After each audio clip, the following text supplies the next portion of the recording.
निलो आकाश छोडेर सुतेको दिनहरू छ। कठिन झीमा एकाअर्कालाई साथलाई अङ्गलाई हानेर न्यानोपन अनुभव गरेर सुतेको दिनहरू छ। त्यो दिन कसले निताएको थियो, कसले गरेको थियो? घर घर चुनेको बङ्गालको पुलिस त थिएन त, घर घर आउने त सीआरपीएफ त थिएन त, तर घर घर चिनाउने चाहिँ हाम्रो काइला र माइला साइलाहरू थिए। आज त्यो दुःख लाग्छ मलाई नयाँ समीकरण। अनि मैले भन्दै थिएँ तान्त्रिक मोर्चा आज हाम्रा यो समीकरण पार्टीको अस्ति दिन सुकियामा जनसभा भएको थियो, एउटा जनमेला भएको थियो। हामीले एउटा हाम्रो अहिले अध्यक्ष महोदयले के भन्नुहुँदैछ भने हामीले राजनीतिक संस्कारको जन्म लिनुपर्छ, राजनीतिक संस्कारलाई हामीले फस्टाउनुपर्छ। किनभने एउटा सकारात्मक सोच लिएर संस्कारी राजनीति यहाँनिर सृजना भएको हुनुपर्छ भन्ने एउटा लक्ष्य राखेर हिँड्दैछु। किनभने यो जातीयकरणको कुरा छ यहाँनिर, हाम्रो मुद्दाको कुरा छ, हाम्रो गोर्खाल्यान्डको कुरा छ, हाम्रो अस्मिताको कुरा छ यहाँनिर, हाम्रो चिनारीको कुरा छ यहाँनिर, र हामीले संस्कारी राजनीति अब पहाडमा जन्मिनुपर्छ भन्ने एउटा हाम्रो अध्यक्ष महोदयको एउटा भिजन छ, एउटा सोच छ। किनभनेदेखिलाई हिजोको दिनमा पहिले पनि राजनीति गरिन्थ्यो तर एउटा संस्कारी राजनीति थियो, तर बिचमा जब आन्दोलनहरू हुँदै हुँदै हुँदै आए यो आन्दोलनलाई संस्कारी राजनीतिदेखि हटाउँदै गए। अनि यो 3.5 वर्षमा त यति साह्रो लतालिङ्ग बनाइदिए, सायद दार्जिलिङ पहाडमा त्यतिको कालो शासनमा निरङ्कुश व्यवहार कसैले पनि दर्शाएको थिएन। आफूले आफ्नो अगाडि घर चलाएको हामीले हेर्न परेको छ त्यो दिनहरू, त्यो संस्कारहरू गरे। अनि अब चाहिँ हामी संस्कारी राजनीति गर्नुपर्छ। एकाअर्कामा आदान प्रदान होस्, मेलमिलाप होस्, माथिल्लोहरूमा अर्कै झन्डा छ भने ठिकै छ, त्यसलाई झर्के आँखाले हेर्ने व्यवहार हामीले गर्नुपर्ने। किनभने परिवर्तन चाहने मान्छे चाहिँ पहिला आफू परिवर्तन भएको हुनुपर्छ, अनि मात्र अरूलाई चाहिँ साङ्गीतिक गर्न सकिन्छ। र मैले अघि भनेको सन्दर्भको कुरा के हो भनेदेखिलाई अस्ति सुकियाको मिटिङमा हाम्रा नयाँ समीकरणका आदरणीय महासचिवज्यूले एउटा कुरा गर्नु भएको थियो। क्या मैले त सम्झेँ नयाँ सोच, नयाँ विचार, हृदयमा संकीर्णता बोकेर नयाँ सोच र नयाँ विचार हुँदैन। र त्यहाँनिर एउटा कुरा के भनेको छ भनेदेखिलाई अहिले जुन चाहिँ कार्यहरू चल्दैछ, द्वारे सरकार, पाडे सरकार, लक्ष्मी भण्डार कुनै के भन्ने अहिले चल्दैछ। दैलोमा हामीलाई धेरै फाइदा भएको छ। कसैको एउटा मूलभूत समस्याहरू, प्राथमिक समस्याहरू समाधान हुँदै जाँदैछ। र त्यहाँनिर उहाँले एउटा कुरा भन्नुभएको रहेछ, खण्ड विकास अधिकारीहरूले जुन उहाँहरूले यहाँनिर राजनीति नगरौँ, आफ्नो मान्छे मात्रै छेपेर यहाँनिर राजनीति हुँदैछ, खण्ड विकास अधिकारीहरूले यहाँ धाँधली गर्दैछ। र भोलिको दिनमा यदि केही भयो भनेदेखिलाई यो पहाड आगो लाग्नेछ। अरे बापरे, नयाँ सोचमा आगो लाग्ने भत्कने मात्रै कुरा गर्छ। अन्त कसरी चाहिँ नयाँ समीकरण भयो, नयाँ सोच, नयाँ विचार चाहिँ कसरी भयो? नसक्नु जस्तो मान्छे आगो लाग्छ भन्ने कुरा गर्दैछ।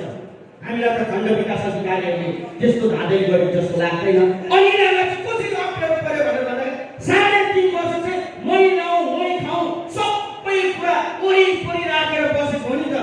यति एउटै घरको परिवारले 14 जनालाई काम दिएको हो, लाखौँ रुपियाँ घुस पेश दिएर आफ्नो मान्छे हालेको हो। दुनियाँलाई म फल्ना चेयरमा बस्छु, म फल्ना चेयरमा बस्छु भनेर हाम्रो गरिब जनताको आँखामा धुलो हालेर राजनीति खेल खेलेको हो। अनि अहिले उनीहरूले पाउनु छोड्यो, सरकारले बताउनु छोड्यो। पहिला त धम्की दिएर हुन्छ कि लम्की दिएर हुन्छ कि के गरेर हुन्छ, यिनीहरूले सबै आफ्नो हातमा लिन्थ्यो। अहिले सरकारले क्रमबद्ध हिसाबमा जुन प्रकारले कार्य प्रणाली चलाउँदैछ यिनीहरूलाई साह्रो पर्यो। किनभने यिनीहरूको धम्की र लम्कीको अब जमाना छैन, यिनीहरू काम लाग्दैन, यिनीहरूलाई साह्रो पर्यो। सित्तैमा खाने बाँकी लागेको मोराहरूलाई यो पालि हाम्रै केटाहरूलाई मात्रै काम दिएर पर्सेन्टेज ठुला र एउटा जग्गामा मजाको बिल्डिङ बनाउला भनेर सोचेको थियो होला मोराहरूले। त्यो सबै भएर अहिले पहाडमा आगो लाग्छ भन्नु थाले। नयाँ समीकरण र नयाँ विचार, यस्तो सोच हुन्छ नयाँ समीकरण र नयाँ विचारमा। मैले त सोचेको थिएँ राम्रो कुरा गर्छ होला भनेको भर्खर स्थापना भएको पार्टीको महासचिवले आगो लाग्ने कुरा गरेको अन्त फेरि दोष चाहिँ विमलको लागिन्छ। बताउनु कुरा हो त्यो यिनीहरूकै षड्यन्त्रले गर्दाखेरि आजको दिनमा हामी पलायन हुन परेको, हामी भागेका होइनौँ। हामीले आफ्नो जातिको मुद्दा बचाउनको लागि, आफ्नो जातिको इतिहास बचाउनको लागि र यो तिरङ्गा झन्डालाई बचाउनको लागि हामी मुक्तबास बसेका, मुक्तबास बसेका। अरूले हेपे भन्दा आफूले आफूलाई हेपेर जहिले पनि हामीले जाति हेर्नु, जाति कारणले गर्दा यो सब कुरा आज लोकतान्त्रिकलाई भत्काउन भएर जाँदैछ। हेर्नुहोस् त, यो 3 रङको झन्डा कति पवित्र झन्डा हो। खै मेरो स्वतन्त्रताको उन्मुक्ति, खै मेरो जातिको स्वतन्त्रता आज यो झन्डाले प्रतिनिधित्व गरेर लगिरहेको छ। यो 3 रङको झन्डा, यो 3 रङको झन्डामा सम्पूर्ण गोर्खाहरूको ढुक्की बाँचेको छ। यो तिरङ्गा झन्डामा सैनिकको रगत पोतिएको छ। यो तिरङ्गा झन्डामा मेरो कमाइने आमाको सपना छ, मेरो बस्तीको बाउको सपना छ, मेरो सम्पूर्ण गोर्खाहरूको विश्वास र भरोसा छ यो तिरङ्गा झन्डामा। यो तिरङ्गा झन्डामा बलिदानीहरूको सङ्घर्ष छ। यो तिरङ्गा झन्डामा, यो तिरङ्गा झन्डामा मेरो आमा र बाबाको न्यानो आशीर्वाद छ। शहीद छोरोको गर्व गर्ने त्यो मेरो आमाको मुटुहरूको माया छ यो झन्डामा। तर यो झन्डालाई अपहरण गरेर, यो झन्डालाई इस्तेमाल गरेर करोडौं रुपियाँ कमाए हाम्रा समीकरणका साथीहरूले। हजारौं करोडौं रुपियाँहरू कमाएर आजको दिनमा सामूहिक विकास हुँदै एकल मान्छे मात्र धनी भए। आज यो झन्डालाई जस्तो 9 तारिक उनीहरूले समीकरणको झन्डा निकाल्यो भनेदेखिलाई हामीले यो झन्डालाई अध्यक्ष महोदय स्वयं कसैमा गएर शुद्धिकरणको कार्य गर्यो र भनिन्छ भारतीय गोर्खा प्रजातान्त्रिक मोर्चा। म प्रजातान्त्रिक भन्दिनँ, तपाईँहरूलाई बधाई छ, मैले गाली गरेको होइन। तर साथीहरू सोच राम्रो हुनुपर्छ। अनि यो सोचको सन्दर्भमा म कुरा गर्दै जान्छु। अलिकति छोटो कुरा छ। म प्रजातान्त्रिक भन्दिनँ, प्रजातान्त्रिक चाहिँ अगाडि लगाएको तान्त्रिक मोर्चा हो, तान्त्रिक मोर्चा। किनभने अध्यक्ष महोदय पहाड आउँछ भनेर भन्दाखेरि बोकाको टाउको झुकाएर तन्त्र र मन्त्र गरेको चाहिँ यही अहिलेको पार्टी हो। अब यसलाई प्रजातन्त्र भन्नु, पुलिस आफ्नो प्रजातन्त्र भन्नु, तन्त्र चलाएर तान्त्रिक गरेर हामीलाई यहाँ रोक्ने र छेकेर बाधा लाउने काम गरेको हो। यो इतिहास साँची छ। 6 महिनाको नानीलाई कन्सिलीमा गन राखेर तेरो बाउ निकाल्छस् भने निकाल, नत्र भने भोलि तेरो दिन घर जडेको हुन्छ भनेको वेदनाहरू छ, व्यथाहरू छ। एउटा आत्मविश्वास थियो कि हाम्रो अध्यक्ष महोदय आउँछ अनि तपाईँहरूले जुन चाहिँ बिहान बेलुका साँझमा पनि तपाईँहरूले हाम्रो अध्यक्ष महोदय आइदिनुहोस् भनेर आफ्नो कुल देवतालाई सम्झेर, आफ्नो पितृलाई सम्झेर हाम्रो अध्यक्ष महोदय आएको हुनुपर्छ, आउनुपर्छ। हामी टुरा भएका छौँ, हामी आज बोल्नुसम्म पनि सकेनौँ, सक्दैनौँ भनेर जुन चाहिँ प्रार्थना गरिदिनु भएको छ, यो प्रार्थना आज पुगेको छ। है दाजुभाइहरू, साक्षात् तपाईँको प्रार्थना। अब तपाईँहरू मेरो कर्तव्य के हो त? अब यो कर्तव्य तपाईँहरू मैले निभाएको हुनुपर्छ। प्रत्येक जनताले, प्रत्येक प्रतिनिधिले तपाईँहरू मैले अब कर्तव्य निभाएको हुनुपर्छ। हामीले अभिभावक पाएका छौँ, गार्जियन पाएका छौँ। हिजोसम्म हामीले विमल गुरुङको भन्दा पनि बेलुका प्रशासनहरू आइपुग्थ्यो। तर आज यहाँ हामी साक्षात् हामीसँग छ। अब हामीले उहाँको हात दरिलो बनाइदिएको हुनुपर्छ। जब तपाईँ हामी दरिलो हुन्छ तब हाम्रो अध्यक्ष महोदयको पनि हात दरिलो भएर गएका हुन्छन्, छाती ठुलो भएर गएका हुन्छन्। अनि जुन चाहिँ यो पार्टी, यो झन्डा, जुन लक्ष्यको लागि हामीले स्थापना गरेको त्यो अवश्य नै एक दिन पुरा भएको हुन्छ। याद राख्नुहोस्। हो, हामीलाई 2-4 जना साथीहरूले धोका दियो, त्यो कुरा म घरिघरि भन्नु चाहदिनँ। अहिले उहाँको परिस्थिति तपाईँले देखिराख्नु भएको छ। हामी इलेक्सनमा हार्यौँ अघि हाम्रो ओला साहबले भन्नुहुँदै थियो, तर म हारे पनि एउटा डोमी एमएलए भएर काम गर्छु भन्ने जुन चाहिँ एउटा उहाँको तपाईँहरूलाई वचन दियो, साँच्ची चाहिँ यो सराहनीय छ। उहाँ एउटा सरल व्यक्ति हुन्, तर त्यसको एउटा सिचुएसन यस्तो थियो, अध्यक्ष महोदय आउनुभयो, हाम्रोमा समय थिएन, तपाईँको गाउँ घरमा आएर हामीले सम्झाउन सकेनौँ। अनि हामी हार्यौँ, तर आज हामी हारेर पनि जितेका छौँ। तर जसले जिते नि उहाँहरू जितेर पनि हारेका छन्, यो याद गर्नुपर्छ। कुनै पार्टीका लिडरहरूले भन्नुहुँदै थियो, हामी सिङ्गो पार्टी हो, हाम्रोमा 1,55,000 भोट पायौँ भनेर भन्नुहुँदै थियो। हामीले 1 लाखभन्दा बढी भोट पायौँ। 3 र 4 भएर समीकरण भए तेस्रो अध्याय भयो नि, अब 1.5 लाखलाई डिभाइड गर्नुहोस् त, तपाईँको 75 मात्र भयो, हो कि होइन? अब जुन चाहिँ टिभीमा हेरेर जुन व्यक्तिले चामल दियो भनेर बिजेपीलाई भोट दियो, आज यता नउति भएका छन्। बरु हारेको एमएलएहरू यहाँ तपाईँ समक्ष गाउँ घरमा सेनिटाइज गर्न आयो, तपाईँको दुःखमा आयो, सुखमा आयो, मरौमा आयो, त्यहाँमा आयो। आज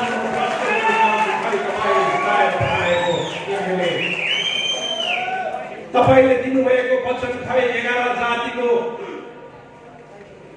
मान्यता, ट्राइबल मान्यताको कुरा खै, पर्मानेन्ट पोलिटिकल सल्युसनको मिटिङ खै, 1 सेप्टेम्बर भन्नुहुँदै थियो, 1 वीक अफ सेप्टेम्बर भन्नुहुँदै थियो, खै यो ढाँटको राजनीति गर्ने मात्र हो बिजेपी पार्टी। र बिजेपी पार्टीको अब यो पहाडमा केही अस्तित्व रहँदैन। त्यसले गर्दा आज जिएनएलए पार्टीमा पनि डिभाइड भएका छन्। उहाँहरू डिभाइड हुँदै जाँदैछ। अनि एउटा पोलिटिक्समा कुनै पनि चिज एउटा एकैजना पनि एड भएको चाहिँ त्यो शुभ लक्ष्य हो। आज हामी वर्षौं यत्रो घुम्यौँ, अन्य ठाउँ अध्यक्ष घुम्दैछौँ, कम्ती भनेको कम्तीमा पनि हामीले 40-50 घर हाम्रो समक्ष हामी आउँदैछ, फर्केर आउँदैछ। उहाँले अहिले बुझ्दैछ यो चाहिँ प्लस अनि एउटा राम्रो लक्ष्य हो हाम्रो पार्टीको।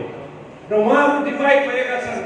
तर हाम्रो जुन चाहिँ 1 लाख भोट छ नि, तपाईँले खाइ नखाइदिएको, तपाईँले दुःख सक्नु गरेको यो जुन चाहिँ भोट दिनुभएको थियो, हामी हारे तापनि त्यो भोटमा कुनै झोडाको लोभ थिएन, टिचर पाउँछु भनेर लोभ थिएन, कन्ट्र्याक्ट पाउँछु भनेर लोभ थिएन, तर त्यहाँनिर जाति अस्मिताको शिर खडा गर्नुको भोट थियो।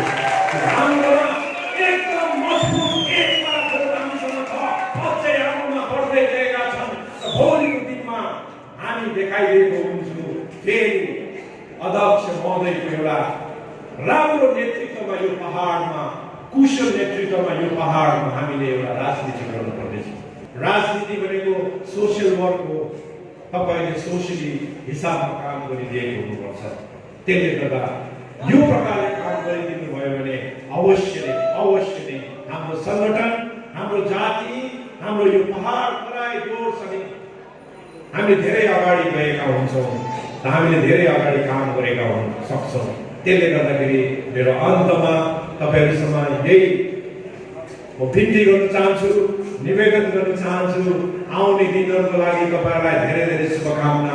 जुन आज ऐतिहासिक दिन अनि ऐतिहासिक एउटा घोषणा हुनु गइरहेको छ, महकुमा समिति, बिजनबारी महकुमा समिति भोलि अवश्य नै यो अफिसियली पनि घोषणा भएको हुन्छ भन्ने आज किटान गर्दै आउने दिनहरूको लागि धेरै धेरै शुभकामना दिँदै अनि दसैँको लागि पनि शुभकामना दिँदै मेरो भनाइलाई यही समाप्त गर्न चाहन्छु।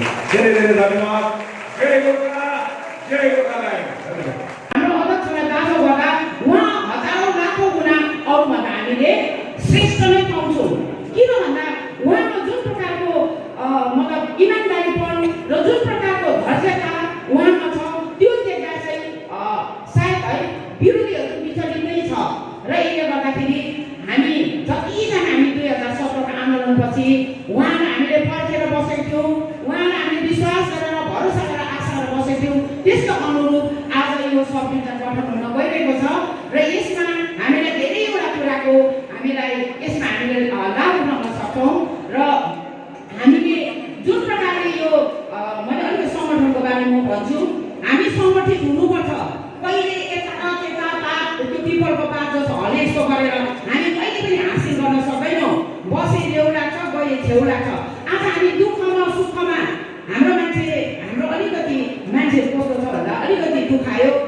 विचलित हुन्छ है, फोन पनि गर्दैन, वाट्सएपतिर पनि केही गर्दैन, तर अलिकति सुकायो फेरि उफ्रिहाल्छ है। तर त्यो प्रकारको बानी चाहिँ हामीले छोड्नुपर्छ। र आज कस्तो प्रकारले हामीले एउटा मान्छे भएपछि चाहिँ के हाम्रो कर्तव्य हुन्छ, हामीले परिवारको मात्रै नभएर हामीले समाजको लागि पनि हामीले के गर्नुपर्छ भन्ने विचार लिएर नै तपाईँ आज हामी यहाँ भेला भएको छौँ।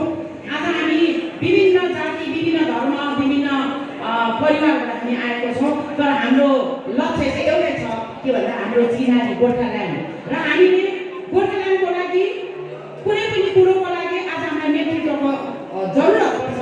र हामीले योग्य कुशल इमानदारी हामीले हाम्रो अध्यक्ष महोदय पाएको छौँ। र उहाँको पालामा अहिले जुन चाहिँ नयाँ सोच, नयाँ विचार भन्छ, तर केही पनि नयाँ सोच, नयाँ विचार छैन। जति पनि बनाएको म झिपीमा बस्छु, म लामा गाउँ हो, त्यहाँनिर बत्ती त्यहाँ बिएन सुब्बा थियो, बिएन सुब्बा सर थियो, उहाँ बित्नु भयो, त्यहाँ बत्ती हामीलाई दिएन। त्यो खोला पानी झिलिनी हुन्थ्यो, हामी यता अँधेरो। तर उनीहरूले त्यो दिवालीमा बत्ती बालेको रातले हामी पर उज्यालो हामी हेर्थ्यौँ। तर जब अध्यक्ष महोदयको जुन चाहिँ जनमुक्ति मोर्चाको 2007मा जन्म भयो, 2008मा उहाँले हाम्रो गाउँमा बत्ती दिनुभयो है, त्यहाँ रमी देसाई, त्यहाँ बत्ती थिएन। उहाँले यस्तो कामहरू गर्दा बाटो थिएन त्यहाँनिर। तर मैत्रीदेखिको लामा गाउँसम्म बाटो थियो, लामा गाउँदेखि बाटो खन्नु मै गएको थिएँ माथि अप्पर साम्सोसम्म, त्यो बाटो उहाँले नै खनिदिनु भएको।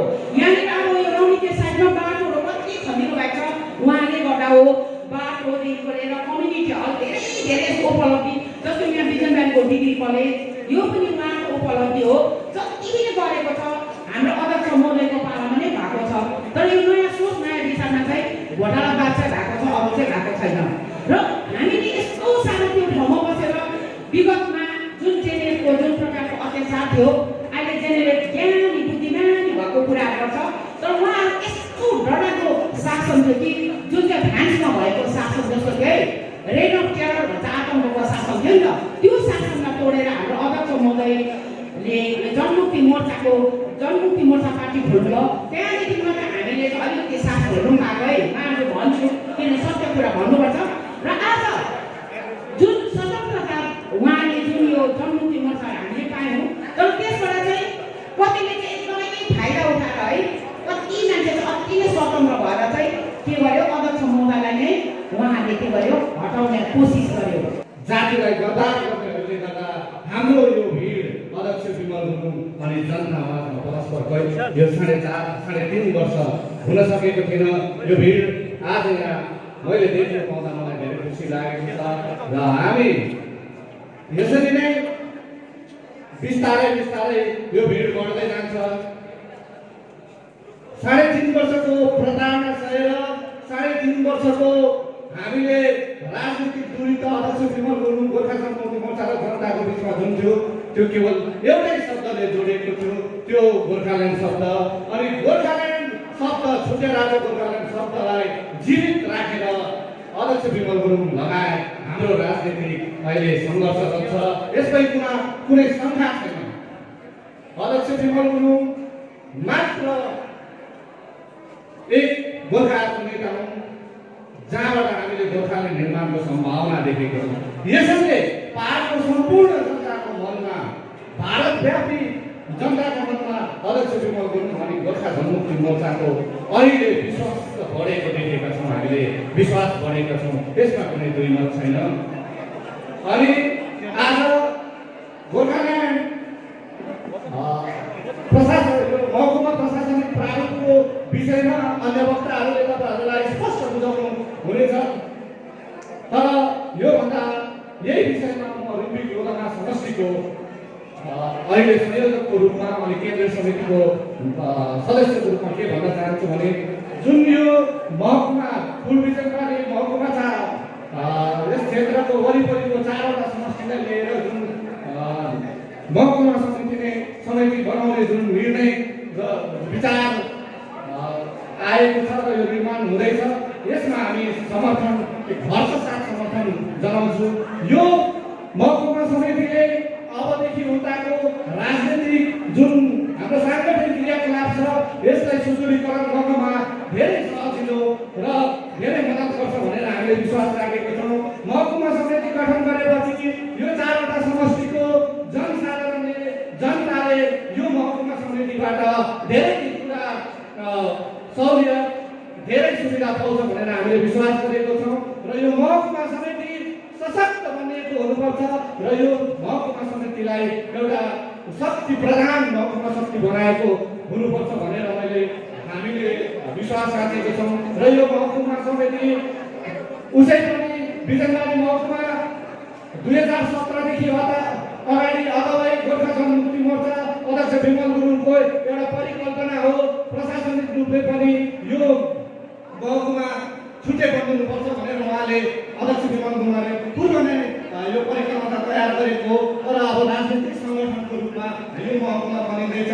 प्रशासनिक भोलि गएर अब यो पार्टीले सेन्ट्रल कमिटी र अध्यक्ष विमल गुरुङले आफ्नो पार्टीको नीतिमा लगेर यसलाई सफल तुल्याउँछ भनेर आशा गरेको छु।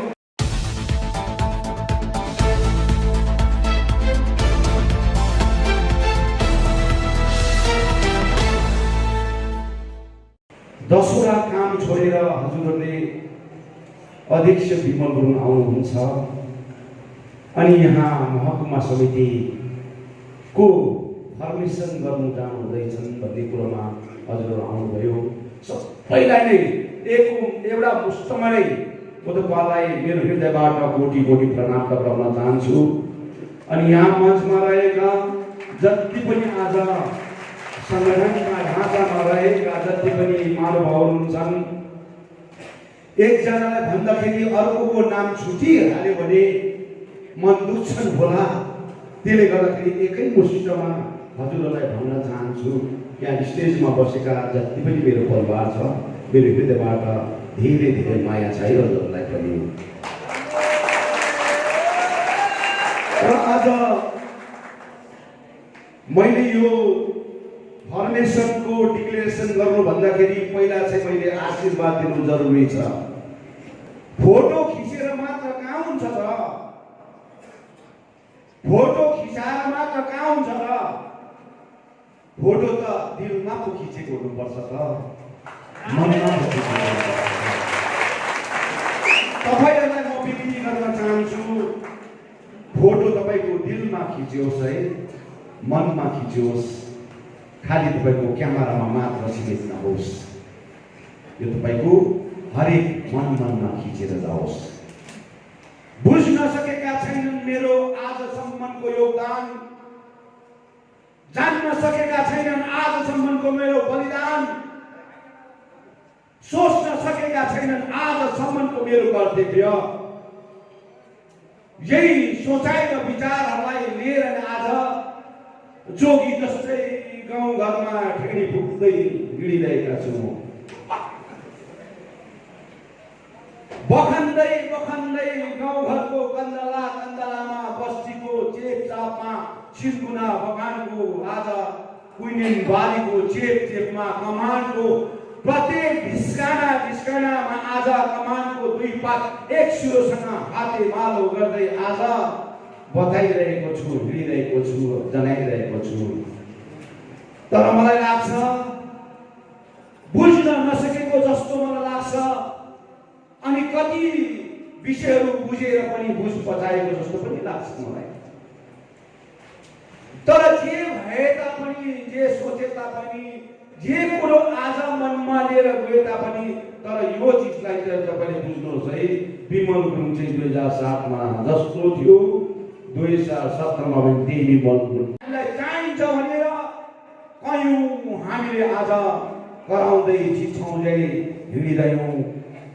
देशको त्यो 2007 देखिको 2012 को परिश्रम मेहनतले एउटा गोर्खाल्यान्ड क्षेत्रीय प्रशासनलाई प्राप्त हुनमा सक्षम भएका थिए।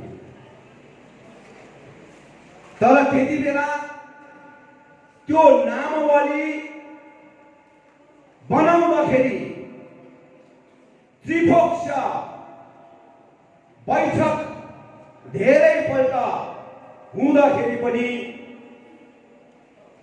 त्यो नामलाई धेरैभन्दा धेरै काट्ने प्रयास गर्यो, खत्तम पार्ने प्रयास गर्यो, तर हाम्रो पक्षबाट हाम्रो जति पनि गोर्खा जनमुक्ति मोर्चाको परिवारको पक्षबाट गोर्खाल्यान्डको नामलाई चाहिँ मारिमेटी गर्न हुँदैन भन्ने कुराहरू प्रस्ताव राखेर त्यति बेलाका नाम थिए गोर्खाल्यान्ड क्षेत्रीय प्रशासन।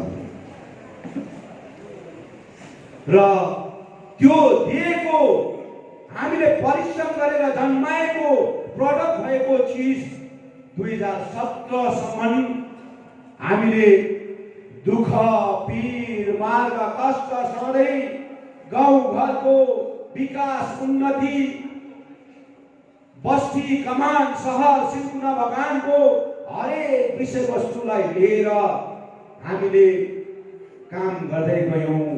तर अभाग्यवश 2017 मा फल्दै गरेको पाक्नु आँटेको त्यो मकैलाई बिचैमा आज भर्खरै मात्र दुधेलो भइरहेको मकैलाई थुतेर आज खाने प्रयास गर्यो, थुतेर आज नष्ट पार्ने काम गर्यो। त्यसले राम्रोसँगले फल्न नै पाएनन्, त्यसले राम्रोसँगले पसल दिन नै पाएनन्। यो पसललाई यति डरलाग्दो नष्ट गर्दै खतम पारिदिए र त्यसको फलस्वरूप आज हामीले अहिले पनि त्यो पसल बर्बाद भएको, त्यो फसल खतम भएको त्यो चिजलाई आज पनि हामीले हृदयमा मनमा हरेक मुटुको भित्र आज एउटा चोट जस्तो बसेर गएका छन्। राम्रोसँगले पाक्नु दिएको भए, त्यो फललाई राम्रोसँगले पाकेर खानु दिएको भए सबै 1.5 करोड गोर्खाले खाने थियो होला। तर त्यो फल दुईटै व्यक्तिले आज दुधेलोमै नष्ट पारिदिए। त्यसको नतिजा आज हामीले भोग्न परिरहेका छन् दाजुभाइ दिदीबहिनीहरू। यसै कारणले गर्दाखेरि यो अन्तरालमा यो 3.5 वर्ष हामी तपाईँ एकअर्कामा भलो कुशल आदान प्रदान, केही मिठो तितो कुराहरू आदान प्रदान हुन सकेनन्, वार्तालाप हुन सकेनन्। र अब 2021 को यो माहौलमा आएका छौँ। हिजो अचानक आयौँ, मान्छेलाई बताउनु पाएनौँ, जनाउनु पाएनौँ। कस्तो प्रकारले आयौँ, हाम पालेर आयौँ कि प्लेनमा आयौँ कि ट्रेनमा आयौँ कि कुदेर आयौँ कि के प्रकारले आयौँ मान्छेले बुझ्दै सकेन, जान्नै सकेन। अचानक आयौँ, जय गोर्खाल्यान्ड भन्यौँ, फल्लालाई जिताउनु पर्छ, फल्ला हामी यस्तो हो भनेर भन्यौँ। मान्छेले बुझ्नै सकेन। मैले पनि बताउनु नै पाएन, जनाउनु नै पाएन, समय सीमा नै पाउन सकेन। झर्नु बित्तिकै, फिल्डमा आउनु बित्तिकै आज इलेक्सनले छेक्यो। इलेक्सनले छेकेर तपाईँ र ममा आज बताउने कुरा, जनाउने कुरा, सुन्ने कुरा, बुझ्ने कुरा एकअर्कामा आदान प्रदानै भएन है। र आज अलिकति तपाईँलाई बताउन म चाहन्छु, जनाउन चाहन्छु। म आएको कारण चाहिँ के हो भन्दाखेरि बाबामा हो, दाजुभाइ दिदीबहिनी हो। यो चिज मान्छेले सबैले प्रत्येक मिटिङहरूमा अपोजिसन लिडरहरूले आज हाकार मचाएर भन्छन्, ठुल्ठुला कुरा गर्दै भन्छन्। विमल गुरुङले आज जनतालाई छोडेर गयो। मैले 44 डिग्री सेल्सियसमा पनि टोपी लगाएर, चस्मा लगाएर, मफलर लगाएर मैले आज 44 डिग्री सेल्सियसमा पनि तातो नभनिकन पसिना जिउबाट आज बगेर घन्टै पछि लुगा फेर्नु पर्ने अवस्था फेस गरेर आज काम गरिरहेको थिए, सङ्घर्ष गरिरहेको थिए।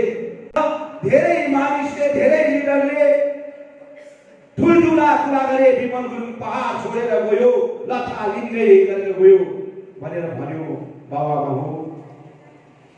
जुन व्यक्तिले विमल गुरुङको लास पनि यो पहाडमा आउनु हुँदैन भनेर नेगोसिएसन गरेका थिए।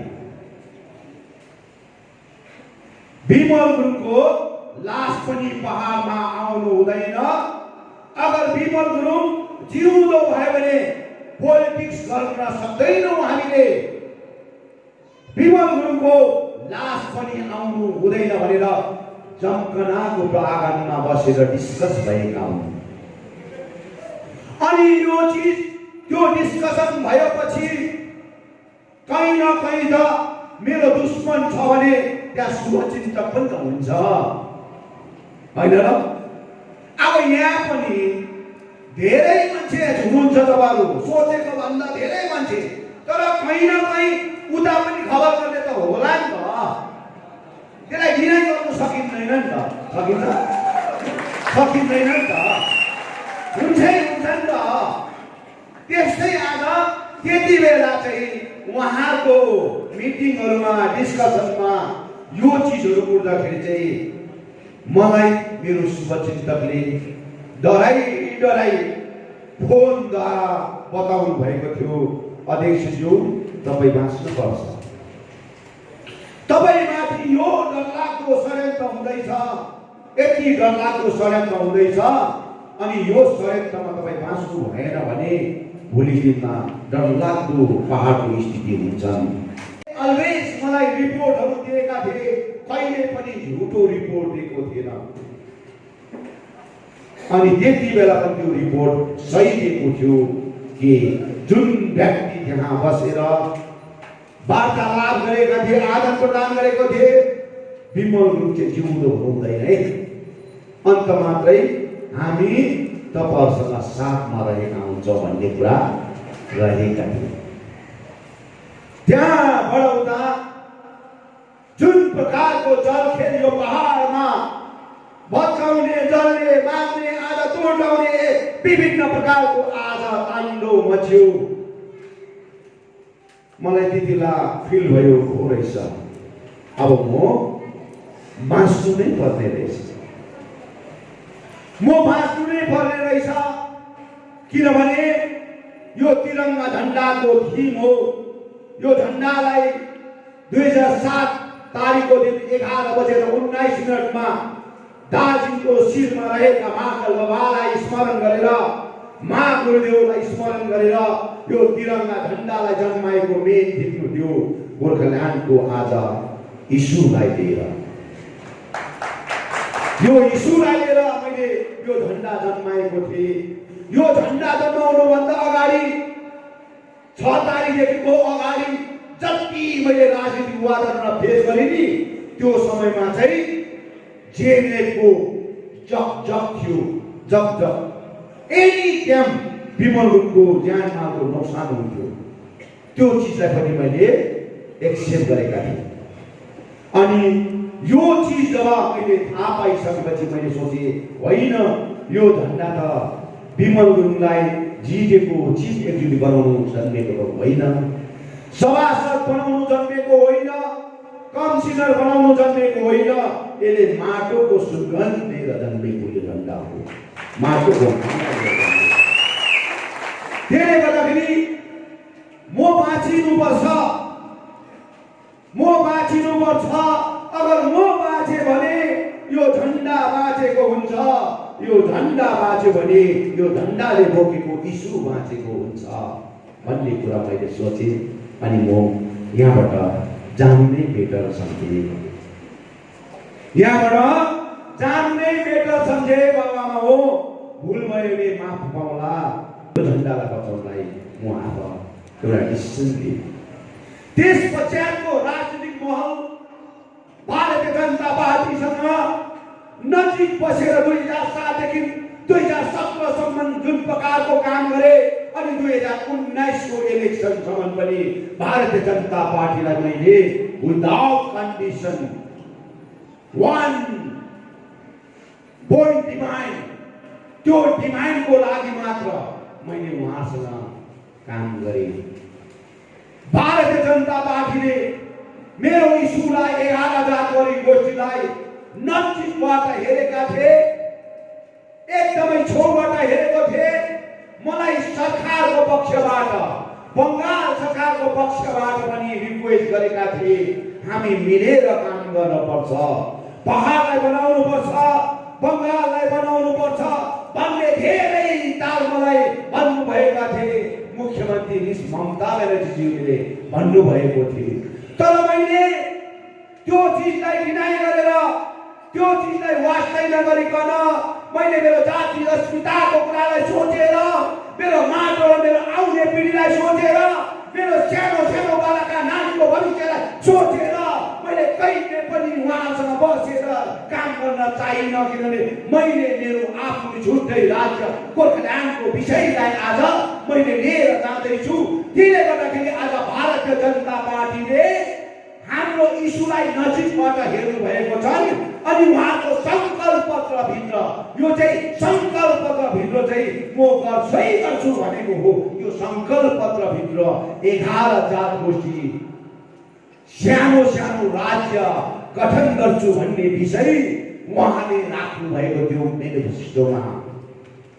यो मेनिफेस्टोमा राख्दाखेरि मैले यता मिल्दाखेरि उनी भोलिको दिनमा मलाई आज कहिले यो प्रकारको वचन दिएर आज जुन प्रकारको नीति निर्धारण गर्दैछ यो गर्छस् भने चाहिँ कहिले यो काम तेरोबाट तेरो पुरा हुँदैन भन्ने कुरा राख्छ भन्ने कुरोमा मैले कहिले पनि मिलेर काम गर्ने प्रयास गरिन। एउटै म थिम राखे, भारतीय जनता पार्टीले केही गर्छन् होला भनेर मैले विश्वास आस्था गरेर उहाँलाई 2019 को इलेक्सन जब मैले जिताए त्यतिबेला मैले भनेका थिए, अमित शाहज्यू त्यतिबेला प्रेसिडेन्ट अफ बीजेपी पार्टीमा थिए। मैले भनेको थिएँ अमितजी 11 जात गोष्ठी Bharatiya Janata Party prime minister of India Narendra Modi ji ने घोषणा की है। वहां पर पीरपरा का प्रांगण में, सिलगड़ी का प्रांगण से घोषणा किया था। उस टाइम मेरे को भी वहां पर रखे घोषणा किया था। मैं, मेरा सरकार, भारतीय जनता पार्टी का सरकार, गोरखा ने इतना देश के लिए आहुति दिया है, गोरखा ने इतना बलिदान दिया है। अभी तक इस देश में बलिदान दिए हुए इस कम्युनिटी को किसी पार्टी ने योगदान नहीं दिया है। किसी पार्टी ने उसको छोटा चीज भी देने के लिए सहमत नहीं हुआ है। अभी मेरा सरकार है, भारतीय जनता पार्टी का सरकार है। इसीलिए मैं ये 11 जात गोष्ठी आज से घोषणा करना चाहता हूं।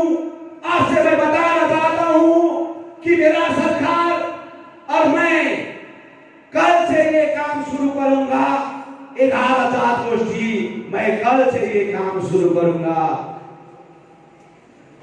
ये बोला था नरेंद्र मोदी जी ने, लेकिन घोषणा किए इतने दिन हुए, 4 वर्ष, 8 वर्ष हो गए। 8 वर्ष के अंदर में अभी तक पूरा नहीं हुआ। प्राइम मिनिस्टर ने घोषणा किए हुए इतने दिन बीत गया, लेकिन घोषणा के इतने दिन में भी 11 जात गोष्ठी को आज प्राप्त नहीं हुआ। अब हम लोग कैसे जाए, कैसे मांगे वोट, कैसे मांगे जनता के हित के आकांक्षा के लिए वहां पर बात कैसे करेंगे। पार्टी जितने भी कम्युनिटी है, दोस्तराय का जितना भी हमारा गोरखा पीपल्स है, अदर्स पीपल्स है, उसने अपेक्षा किया है 11 जात गोष्ठी को। लेकिन मोदी ने घोषणा किए होते हुए अभी तक पूरा नहीं हुआ। अभी जी जैसा भी हो इसको पूरा करना होगा। नरेंद्र मोदी उहाँले त्यतिबेला भन्नुभएको थियो, विमल जी फिकर मत करिए, आप जब जाएगा पहाड़ में, तब ये 11 जात गोष्ठी लेकर जाना, ये मेरा हाथ में है, ये मेरा हाथ में, तब लेकर जाना भनेका थिए।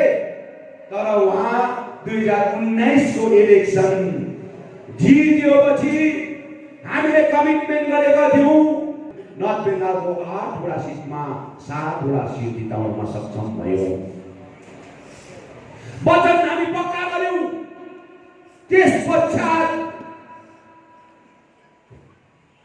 त्यति बेलाका प्राइम मिनिस्टर होम मिनिस्टरले ओभरटेकिङ गर्यो अनि home minister of India Amit शाहजी हुनुभयो। हामी कति गर्दिने थियौँ, खुसी भयौँ, रमायौँ, उत्साहित भयौँ। अब हाम्रो कुरा पुरा हुन्छन्। अब हामी नाचेर भयो, खुसी हुने बेला भयो। यत्रो 3.5 वर्ष विस्थापित भएर खोले खायौँ, आज खिचडी खायौँ, आज दाल र आज भात आज खिचडीको रूपमा आज खायौँ हामीले। तर हामीले कहिले पनि आज बताएनौँ, जनाएनौँ। हामी यहाँनिर अगाडि पछाडि साइरेन गाडी लिएर हिँड्ने cabinet range governor of west बेङ्गालले ओभरटेकिङ गराएको विमल गुरुङ क्याबिनेट रेन्जको मिनिस्टर, तर एउटा जग्गामा गएर खिचडी खाँदै थिए, खोले खाँदै थिए। यस्तो जिन्दगी बिताएर आज जाति उन्मुक्तिको लागि 11,000 गोष्ठीको लागि मैले सङ्घर्ष गरेँ। तर भारतीय जनता पार्टीलाई यति नजिकबाट माया गरेको पार्टी जब उहाँ अमित शाहले होम मिनिस्टरको ओभरटेकिङ गरेर हामीले अहिलेको भेट्छ होला कि भोलिको भेट्छ लागि पर्सिको भेट्छ लागि भनेर हामीले कति कुर्यौँ, कति बतायौँ, कति चाहिँ मन रोयो होला। यसरी बताउँदा बताउँदा आज 1 महिना बित्छ, भोलि 2 महिना बित्छ, पर्सि 3 महिना बित्छ। 13 महिना बादमा अमित शाहलाई भेट्ने आज हामीले मौका पायौँ। 13 महिना बादमा अनि 13 महिना बादमा उहाँलाई भेट्दाखेरि हामी यति साह्रो खुसी भएर गएका थियौँ। हाम्रो रोशन गिरी थिए, म थिए, निमा भाइ थियो अनि विनु सुन्दास थियो। यसरी हामी गएका थियौँ।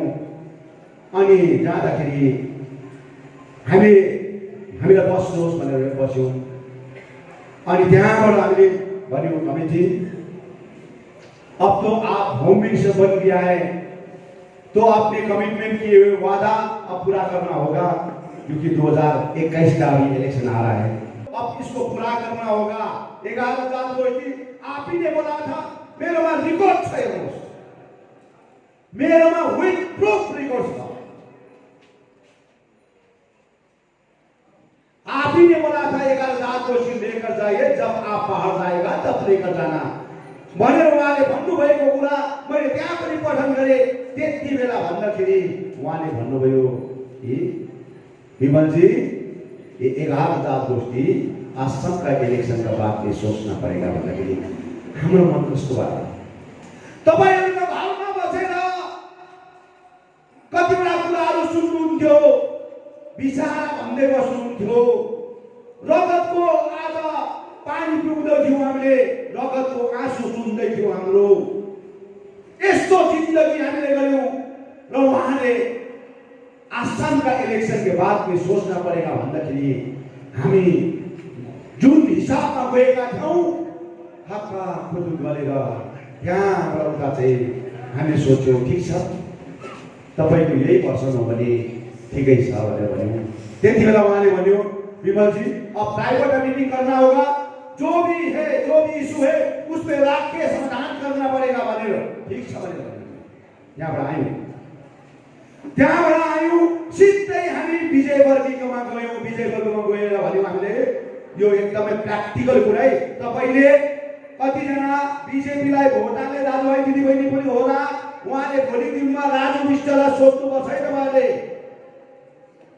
अनि हामीले विजयवर्गीलाई सोध्यौँ, भन्यौँ विजयवर्गी जी अभी हम लोग होम मिनिस्टर के साथ मुलाकात करके आए हो, तो आप भी बंगाल का प्रभारी है, बंगाल का प्रभारी है, आप तो जानते हैं सिर्फ पहाड़ में नहीं तराई रोड में पंचायत इलेक्शन, म्यूनिसिपैलिटी इलेक्शन, हर एक इलेक्शन में हम लोग अलायंस पार्टनर होकर इलेक्शन लड़ रहा है। इतना सीट हमने पंचायत का प्रधान, उप पंचायत और समिति सब सीट जीतकर बैठा हुआ है। तो आपको तो जान मालूम है वहां पर तराई रोड में, तो जैसा भी हो आप लोगों ने कुछ ना कुछ करना पड़ेगा। अभी तक कुछ नहीं किया, आपने कुछ नहीं किया, आपका सरकार ने कुछ नहीं किया भने थे हम लोग कर रहा हूं तो हम लोग कर रहा हूं भने क्या कर रहे हैं आपको सिक्योरिटी दे रहा हूं, नहीं तो ममता ब्यानर्जी भूल देता था भनेर मलाई 2007 देखिको तीन-पल्ट एनपिडिओ चट्टानमा पनि कमलको फूल फुलाउने आज गोर्खा जनमुक्ति मोर्चा आज यो जनता हो। तर यो जनताको लिडरलाई आज यो जनताको लिडरलाई यस्तो प्रकारको जवाफ दियो कि हम लोग कर रहा हूं हम लोग, नहीं तो ममता ब्यानर्जी भूल देता था भन्ने शब्द गर्दाखेरि त्यहाँबाट उता चाहिँ मैले भने विजय वर्गी जी आपने जो भी बोल रहा है तो हाईकमान को पूछ के बोल रहा है, ठीक है, आने वाला दिन में देखा जाएगा, आने वाला दिन में देखा जाएगा भनेर म राजु विष्ट पनि प्रेजेन्ट थियो, एक शब्द पनि बोलेन, एक शब्द यहाँ र ठुल्ठुलो कुरा गर्छ एक शब्द पनि बोलेर 6 वटा रेकर्डिङ छ मेरो राजु विष्टको, त्यो रेकर्डिङमा एक वटा कुरा कस्तो कस्तो बोलेको छ म त त्यो चिजहरू गर्नु उचित हुँदैन र उहाँले भन्नुपर्ने थियो, बताउनु पर्ने थियो, एक शब्द बोलेन। त्यहाँबाट तुरन्त राजु विष्टको घरमा अफिसमा आएर हेर भाइ अब यो मेरो लास्ट एन्ड फर्स्ट तिम्रो अफिसमा, अब उपरान्त तिम्रो अफिसमा आइँदैन, आजदेखि उता तिम्रो अफिसमा म आउने छुइनँ, तिमीले राम्रो काम गर्छौ भने यो अफिसमा म आउँछु, अगर काम गर्दैन भने म यो अफिसलाई अलविदा भनेर जान्छु भनेर। दाजु मलाई 10 दिनको टाइम दिनुहोस् भनेको छ, 10 दिनको टाइम दिनुहोस्, म यो पक्का गरेर तपाईलाई छोड्छु, तपाई सुर्ता नगर्नुहोस् भने। आज कति वर्ष भयो? 2019 देखिको 2 वर्ष, 10 दिनको टाइम 2 वर्ष र यसरी उहाँले एउटा मलाई धोका दिएपछि चाहिँ मैले सोचे अब मैले भारतीय जनता पार्टीलाई यति साह्रो माया गरेको पार्टीलाई उहाँले हाम्रो लागि सोच्दैनन् भने मैले पनि बाटो रोज्नु पर्ने रहेछ, बाटो रोज्नु पर्ने रहेछ। अगर उलाई नै माया गरेर बस्यो भने मैले 2026 पर्खिनु पर्छ, अगर 2026 पर्ख्यो भने न त म रहन्छु, न त यो झन्डा रहन्छ, न त यो झन्डाले बोकेको इस्यु नै रहन्छ। त्यो आधारमा आज मैले झारखण्डको एरियामा बसेर 1 महिना बसेर कोइलाको पानी खाँदै मैले सरकारसँग वार्तालाप गरेँ, सरकारको पक्षबाट र टिएमसीको सरकारबाट के गर्नु सक्नुहुन्छ भन्ने कुराहरू उहाँसँग धेरै कुरो आदान प्रदान भएपछि त्यहाँ बसेको 20-22 दिन पश्चात उहाँले हामी पर्मनेन्ट पोलिटिकल सल्युसन हाम्रै पार्टीले गरेर जान्छौँ भनेर उहाँले जब भन्यो तब चाहिँ हामी उहाँसँग एलाइन भएर 2021 को इलेक्सन लड्नमा सक्षम भयो है दाजुभाइ दिदीबहिनी। यो चिज चाहिँ मैले जनतालाई बताउन सकेको थिइनँ, बुझाउन सकेको थिइनँ। जनताले 2007 देखिको 2009 देखिको भोट हालेको थिए, 2021 अब 19 सम्म मैले त्यसलाई पानी बसाएको थिएँ कमलको फुलमा, अनि विमल गुरुङ भन्नु बित्तिकै मान्छेले कमलको फुल भन्नु बित्तिकै विमल गुरुङ सम्झे बुढाबुढीले, अनि यो पालि हामी हार्न पर्यो, यसरी हार्न पर्यो। मान्छेलाई बताउनु नसक्दाखेरि, बुझाउन नसक्दाखेरि, तर मेहनत र परिश्रम मैले छोडेको छुइनँ बाबामा हो। मेहनत र परिश्रम हिजोको दिनमा कोभिड-19 को महामारीमा म फर्स्ट कोभिड-19 को महामारीमा म यो जग्गामा थिएन, मैले सेवा गर्न पाएको थिइनँ, तर सेकेन्ड कोभिड-19 को महामारीमा मैले ग्राउन्ड जिरोमा आएर मेरो आमा बाबुको आज नोक्सान हुँदैछ, मेरो भाइ बहिनी नोक्सान हुँदैछ, आज ज्यानमालको नोक्सान हुँदैछ, होइन मैले सहयोग गर्नुपर्छ भने आफ्नो ज्यानको परवाह नगरिकन म ग्राउन्ड जिरोमा आएर मैले आफ्नो कर्तव्य निर्वाह गरेँ।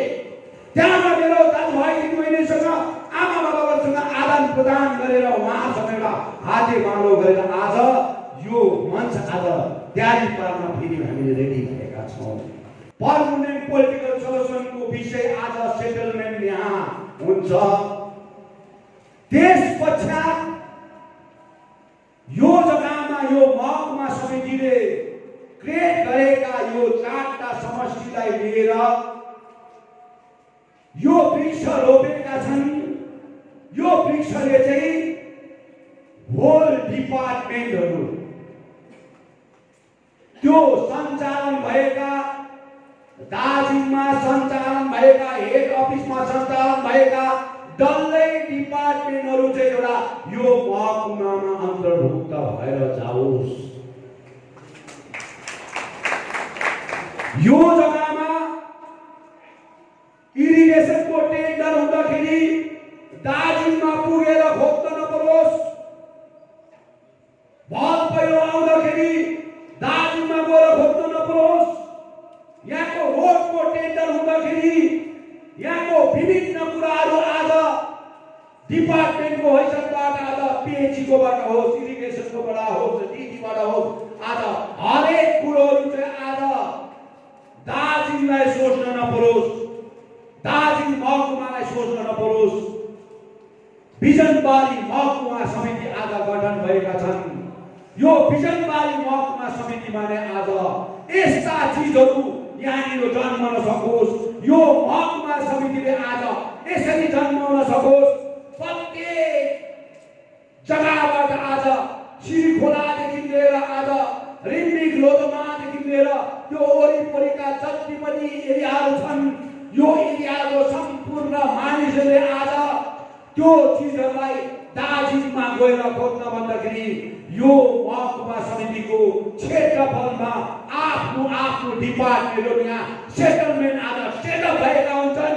उहाँहरू यहाँ नै आएर आदान प्रदान गर्न सकोस् भन्ने भिजनलाई लिएर आज हामीले यो महकुमा समितिलाई यहाँ गठन गर्न चाहेका हौँ। दाजुभाइ दिदीबहिनी, तपाईँको भोलिको भविष्यलाई, तपाईँको भोलिको आज आइस्रोतलाई लिएर आज हामीले यो महकुमा समिति बनाउन चाहेको हो। यो महकुमा समितिले आज मिठो प्रकारले काम गर्न पर्छ। कसै मान्छेलाई आज मकैलाई एउटा कुन मकैलाई छटाउनु पर्ने, कुन मकैलाई छटाएर अर्को जग्गामा रोप्नु पर्ने, कुन चाहिँ जग्गालाई सार्नु पर्ने, त्यो सबै कुरोलाई सोचेर आज हामीले हाम्रो महकुमा समितिको अफिस गठन हुन्छ।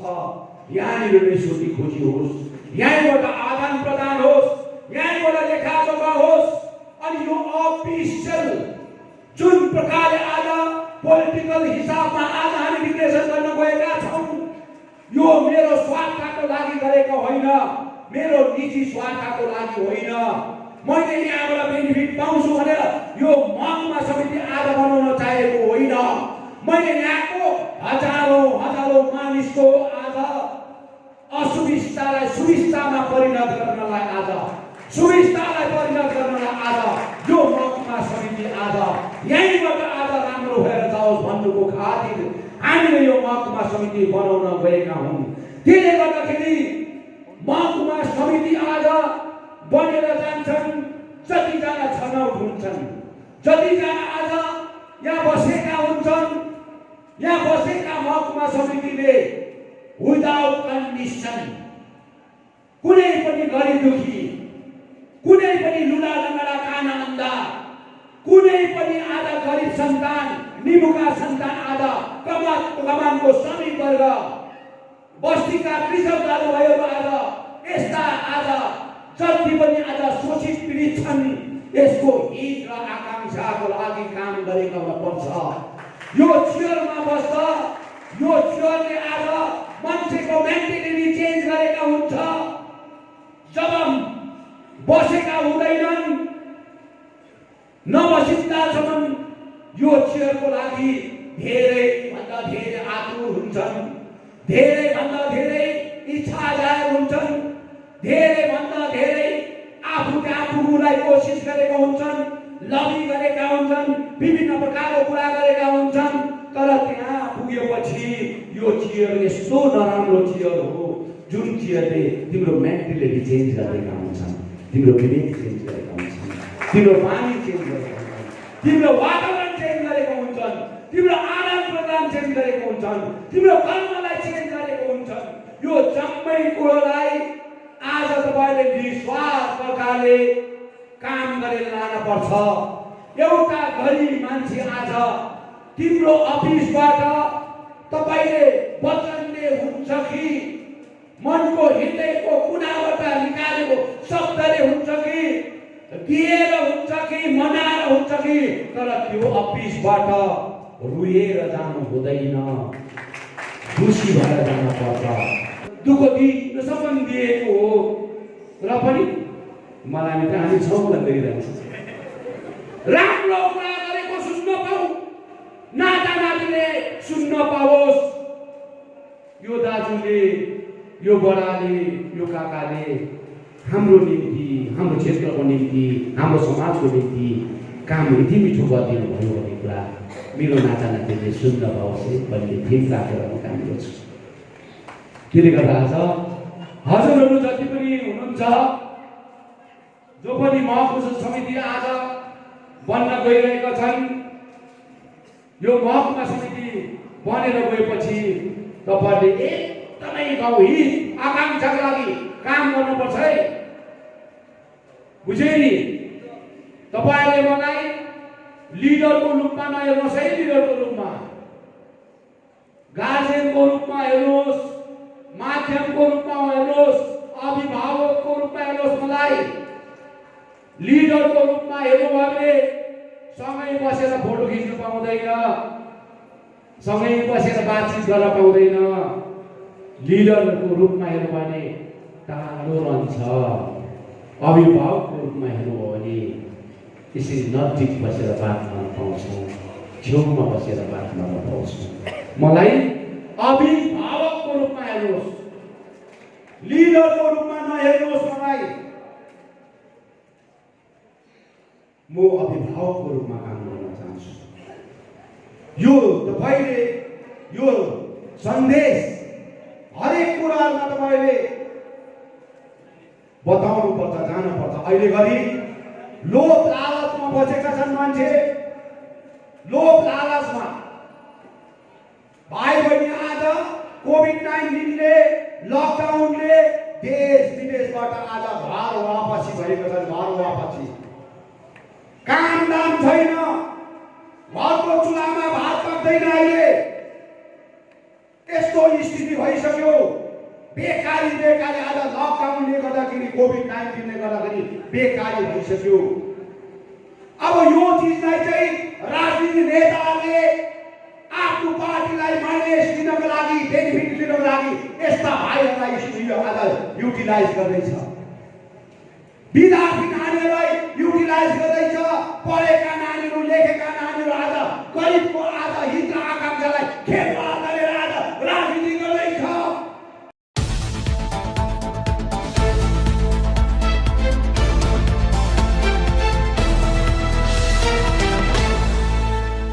छोराछोरीले मात्रै काम पाउने एउटा रुल बनाइसकेका छन्। गरिबीका जनताको छोराछोरीले रोजगार पाउने आज नियमै खतम पारेका छन्, नियमै खतम पारेका छन्। लिडरको छोरा नै मै हो बाप, मै हुँ माँ, आमा मै हो, बाउ पनि मै हो भन्ने प्रकारको राजनीतिक यहाँ हुँदैछ। गरिब दुखी नानीहरूले काम पाउँदैन। कति मेहनत र परिश्रम गरेर आज आफ्नो छोराछोरीलाई खाइ नखाइ बस्तीको जग्गामा कुटे हानेर, आज फलुवा हानेर, काँटा हानेर, सिक्कल हानेर, परिश्रम गरेर ठेला उठाएर आज मेहनत र परिश्रमले आज आफ्नो छोराछोरीलाई शिक्षा अध्ययन गराएका हुन्छन्। ऋण पान गरेर आज खाइ नखाइ आज शिक्षा अध्ययन गरेका हुन्छन्। तर त्यो नानीले पढेर लेखेर पनि आज बेकारी जिन्दगी जिएर लखेट्ने प्रकारको गल्ली गल्लीमा घुम्न परिरहेका छन्, डुल्न परिरहेका छन्। अहिलेको राजनीतिक वातावरण आज यो 4 वर्षको अन्तरालमा यस्तो प्रकारको भेष भइरहेको छ। नानीहरूलाई इजी प्रकारले युज गर्दैछन्, 500 रुपियाँमा युज गर्दैछन्, 1000 रुपियाँमा युज गर्दैछन्। आज फुलपातीको शोभायात्रामा पनि छोडेको छैन। फुलपातीको शोभायात्रामा एटेन्डेन्स उठाउँदैछ एटेन्डेन्स। अगर फुलपातीको शोभायात्रामा आएन भने तिमीले भोलि नोकरी पाउँदैनौ भन्दैछ। भाइ हो, हामी प्रश्न गर्न चाहन्छौँ आज उत्तर दिएको हुनुपर्छ। अहिले भर्खरै मात्र हस्पिटलमा काम गर्ने आज भोलिन्टियरहरू जति पनि भाइहरू छन्, सबै भाइहरूलाई आज तिमीले कामबाट निष्कासित गरेका छौ, टर्मिनल गरेका छौ। अहिले यहाँ बिजनबारीको 8-10जना भाइहरूले मलाई भेट्नु आएका थिए। आज बिजनबारी मात्र होइन, जिटिए क्षेत्रमा जति एरियामा भोलिन्टियरले आज काम गरेका थिए, हामीले त्यो भोलिन्टियरलाई लगाएर 4-5 हजार भए पनि कन्ट्रोल म्यानलबाट रोजगार दिएका थियौँ। तर आज त्यो भाइको नोकरी पनि खाइरहेको छौ। तिम्रो नयाँ सोच र नयाँ विचारको विषय यो हो त? नयाँ समीकरणले चाहिँ यो भाइको रोजगार खानुपर्ने। कहिले राम्रो सोच्छौ तिमीले? कहिले राम्रो सोचेर राजनीति गर्छौ?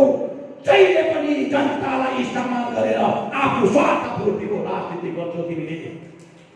बिचारा भाइ बहिनीहरू 3 लाख आज मेडिकल दृष्टिकोणमा यो भाइ बहिनीले हस्पिटलमा 3 लाख मेहनत गरेर भने त्यो हस्पिटल खाली हुन्छ। खाली सोचेनौ? मेरो आफ्नो मान्छे, मेरो आज आफ्नो रिलेटिभ हो, मेरो सन्तान हो, मेरो हातको सन्तान हो, मेरो रगतको साइलो लाग्छ। सोचेनौ तिमीले? त्यो भाइको भोलिदेखिको चुला बन्द हुन्छ, घरमा नानी हुन्छ, घरको बुढी रिसाउँछ, घरको आमा हुन्छ। राजनीतिक नयाँ समीकरण यो हो त तिम्रो? नयाँ समीकरण यो हो? के हो यो चीज बुझ्न पर्छ मेरो भाइ बहिनीले। यो चीज याद गर्न पर्छ। पढेका भाइ बहिनीलाई आज इस्तेमाल गर्दैछ। इस्तेमाल 17,500 नानीलाई टेटको एक्जाम राखेर बिजनबारीको नानीहरू कर्सियङमा एक्जाम गर्न गएको थिए, कालिम्पोङमा एक्जाम गर्न गएको थिए। दार्जिलिङको नानीहरू आज कालिम्पोङमा गएको थिए, कर्सियङको नानीहरू आज दार्जिलिङमा आएको थिए। तोडेटाङको नानीहरू कर्सियङमा आएर एक्जाम गरेका थिए। 17,500 नानीमाथि खेलवाड गर्यौ तिमीले राजनीतिक आज फाइदा लिनलाई। भन्यौ तिमीले, तिमीहरूले 17,500 को परिवारले हामीलाई भोट हालेन भने हामी तिमीहरूलाई नोकरी दिँदैनौ भन्यौ। भाइ, तिमीले 17,500 नानीको भविष्यमा खेलवाड गरेर तिमीलाई के फाइदा हुन्छ? के फाइदा हुन्छ? यिनीहरूको मेहनत र परिश्रम एक पैसा जम्मा गरेर त्यो पेटको एक्जाम बस्न गएको, खाइ नखाइ त्यो नानीले 2 दिन अगाडि पैसा जम्मा गरेर आमालाई रिक्वेस्ट गरेर, बाउलाई रिक्वेस्ट गरेर एक पैसा उहाँले जम्मा गरेर त्यो पेटको एक्जाममा बसेको यो नानीहरू आजसम्म त्यसले नोकरी किन पाउँदैन? भाइ, हामीलाई देऊ न जवाफ। यो नयाँ सोच, नयाँ समीकरण हुन्छ र यसरी खेलवाड गर्नु हुँदैन। बस्ती कमानको निमुखा जनतालाई खेलवाड गर्नु हुँदैन। 500 रुपियाँमा आज एउटा विद्यार्थी नानीलाई युज गरेर, 1000 रुपियाँमा एउटा विद्यार्थी नानीलाई युज गरेर राजनीति हुँदैन। तिनीहरूलाई नोकरी चाहिन्छ। नोकरी 500 रुपियाँ र 1000 रुपियाँ होइन, नोकरी चाहिन्छ उनीहरूलाई। बुझ्यो नि? त्यो नानीले 500 रुपियाँ पाउँदाखेरि ऊ आफै त खुसी हुन्छ, 1000 रुपियाँ पाउँदाखेरि ऊ खुसी हुन्छ। तर तिमीले सोचेका छौ, याद गरेका छौ, त्यो नानीले 500 रुपियाँ पाएपछि के गरौँ र कसो गरौँ हुन्छ? 1000 रुपियाँ पाएपछि एउटा विद्यार्थी नानीले के गरौँ र कसो गरौँ हुन्छ? अरू उहाँले सोच्दैन बेलुका कति बेला हुन्छ साथीभाइसँग बसौँ, सेन्टेरेन खाउँ भन्ने हुन्छ। त्यो हुन्छ, त्यो चिज चाहिँ आज तिमीले बन्द गर्न पर्छ। बरु गरिबी मान्छेलाई देऊ, एउटा आमालाई देऊ, निहुका आमालाई देऊ, गरिब आमालाई देऊ, जसले चाहिँ 500 रुपियाँ पाउँदाखेरि उसले पहिला 500 रुपियाँ पाउँदाखेरि घरमा दाल छैन, आलु छैन, नुन छैन, तेल छैन भनेर सोध्छ, त्यो आमालाई देऊ। तर एउटा 500 रुपियाँले छोराको भविष्य बर्बाद गर्नु चाहिँ तिमीले दिनु उचित हुँदैन, हुँदैन नि। यो चिज चाहिँ याद गर्न पर्छ, बुझ्यो नि? हाम्रो सन्तान आज जुन प्रकारको अवस्था व्यवस्थामा जिउँदैछन् यो भयानक हुँदैछ। त्यसले गर्दाखेरि म लिडरहरूलाई यही अपिल गर्न चाहन्छु कि को कस्तो प्रकारले जिउँदैछ त्यसलाई हेर्नु जरुरत छ। तिमी कसरी जिउँदैछौ, तिमी कसरी सम्हाल्दैछौ, त्यो इम्पोर्टेन्ट हो। सर्वप्रथम अध्यक्षज्यूलाई धन्यवाद दिन चाहन्छु है, उहाँले यस उयसमा मलाई यस्तो खालको भाव दिनुभयो है, र उहाँलाई धेरै धेरै धन्यवाद दिन चाहन्छौँ। र आजसम्म जति पनि हामीले गऱ्यौँ एउटा पार्टी एउटा जातिको लागि है, त्यो सबै अध्यक्षज्यूको उयसमा नै हामीले गरेका थियौँ र आज पनि गरिरहेको छौँ र भोलि पनि गर्दै जानेछौँ। सर, मैले यो 2005देखि नै पुलबिजनबारी समष्टिमा एउटा कार्यकर्ता भएर काम गरेको है, र अझै पनि गरिरहेको छु। र उहाँले जुन भाव दिनुभएको छ मलाई एउटा मेरो योग्य सम्झेर दिनुभएको होला है, र यसलाई हामी जति पनि हामी कमिटी गठन भएको छौँ है, सबै कमिटीले नै यो गोर्खाजन मोर्चालाई अगाडि बढाएर जानेछौँ भन्दै मेरो सम्पूर्ण जति पनि पूर्वज बिजनबारी समष्टिका जनताहरू छन् है, उहाँहरूलाई पनि यही अपिल गर्न चाहन्छु कि जुन पार्टीले एउटा भार दिनुभएको छ, यो एउटा सम्मान दिनुभएको छ है, यसलाई म राम्रोसँगले अगाडि बढाएर लैजान सक्ने भन्दै यति नै भन्न चाहन्छु। विकासजी, जुन पार्टीगत त यो हो होइन, तर यो अनअफिसियली जुन हुन्छ स्टेट लेभलमा जो महकुमाको रोलको लागि तपाईँले के कस्तो सोच्नु भएको छ? खै अहिले त मैले यो केही सोचेको छुइनँ, किनभने म पनि आफू अचानक आज यो डिसाइड भयो है, मलाई पनि थाहा थिएन है, र यसको विषयमा हामी सबै जति पनि हाम्रो कार्यकर्ताहरू छ उहाँसँग मिलेर नै गर्नेछौँ। मिन्स नि यसलाई चाहिँ तपाईँले के महकुमामा कन्भर्ट गर्नुको लागि तपाईँले के रणनीति त बनाउनु छ होला? अब बनाउँछौँ भनेर सोचिरहेको छु, किन आजसम्म हामीले गरेको थिइनँ, किनभने मैले आज भने अहिले भर्खर म आफै नै सरप्राइज भयो यस्तो खालको यो पाउँदाखेरि है, र उहाँले जुन एउटा भार दिनुभएको छ त्यसलाई हामी राम्रोसँग निभाउँछौँ भन्ने वचन दिन चाहन्छु। भाइ, जुन आज जुन तपाईँले स्पोक पर्सन हुनुहुन्छ र यहाँको बारेमा के सोच्नुभयो? एउटा दार्जिलिङ महकुमा समिति बृहत समिति भएको कारणले गर्दा यो 4वटा समष्टिलाई लिएर विशेष गरेर एउटा महकुमा समिति पुल बिजनबारी महकुमा समिति आज गठन गरिएको यहाँ म सम्पूर्णलाई जानकारी गराउन चाहन्छु। विशेष गरेर र हाम्रो मूल उद्देश्य पुल बिजनबारी महकुमा समिति गठन गर्नुको मूल उद्देश्य नै विगतमा चलिआएको यो जुन चाहिँ हाम्रो एकदमै पश्चिम बङ्गालकै बृहत ब्लक बिजनबारी पुल बिजनबारी दार्जिलिङ ब्लकलाई बाइफर्केट या ट्राइफर्केट गरेर यसलाई 2 या 3वटा ब्लकहरूमा विभाजन गरिनुपर्ने गोर्खा जनमुक्ति मोर्चाको माग रहेको छ र यही कुराहरूलाई भविष्यमा कार्यमा उतार्नको निम्ति पार्टीगत अध्यक्षको तपाईँहरूको माग कहिलेदेखि चलिरहेको थियो? यो हाम्रो पार्टीमा धेरै समयदेखि चर्चामा रहेको विषय हो है। विगतको चुनावको समयमा पनि हामीले पुल बिजनबारी महकुमा गठनको हामीले कुरा गरेका थियौँ। पुल बिजनबारी महकुमा समिति बन्नुपर्छ भनेर एउटा बाइफर्केट यो बृहत एउटा पश्चिम बङ्गालकै सबैभन्दा ठुलो एउटा ब्लकलाई चाहिँ बाइफर्केट ट्राइफर्केट गरेर हाम्रो यहाँको सर्वसाधारण जनताहरूको निम्ति सुख सुविधा होस् है। एकदमै धेरै टाढो टाढोमा आउने जति हाम्रो ग्रामवासीहरू छ, विभिन्न दुर्गम क्षेत्रमा बस्ने हाम्रा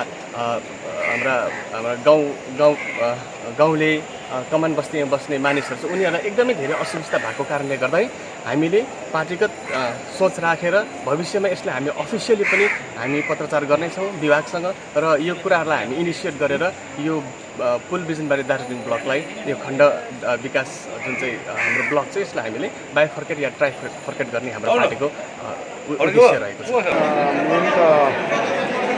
धेरै अगाडिदेखिको हाम्रो एउटा सङ्गठित ढाँचालाई एउटा बनाउनको लागि जुन प्रकारले हामीले कोसिस गरिरहेका थियौँ, यो 4टा समष्टिलाई लिएर महकुमा समिति बनाउनको लागि यो अहिले भर्खरै सोचेको थियौँ। यो हामीले 2007देखिको पार्टी खोले पश्चात धेरैभन्दा धेरै हामीले कार्य गर्दाखेरि असुविस्ताहरू महसुस गऱ्यौँ।